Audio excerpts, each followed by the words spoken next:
How do you get the confidence to actually step into a property business when it's a big risk, it's scary, there are a whole bunch of things that could go wrong, and you're not hugely knowledgeable yet about what to do?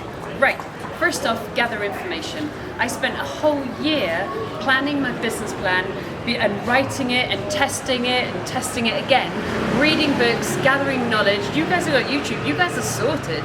And then I started. Secondly, I want you to do some predictions.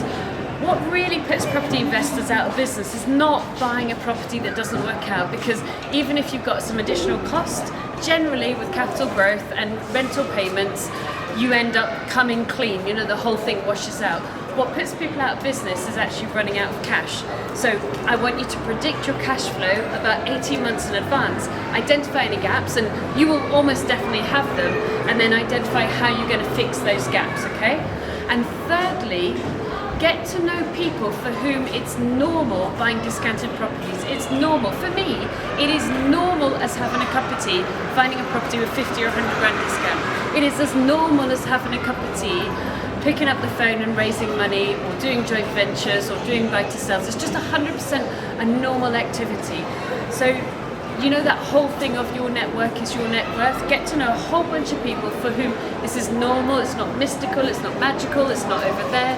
It's just a thing. It's just what they do. All right? So plan for as long as you feel comfortable. Secondly, work out your cash flow, because that is the killer for property investors.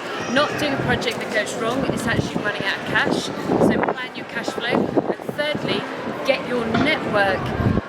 Get to know people who do this every day as a normal thing. Those are my 3 tips for you for getting yourself ready, building your confidence to getting going in property. And I wish you all the luck in the world. Share this vid with somebody that really needs it. Guys, I've written loads of free checklists for you. Here is another one over there. It is how to analyze your property portfolio. Do what the big guys do, and girls. Download it now, figure out how to analyze your property portfolio.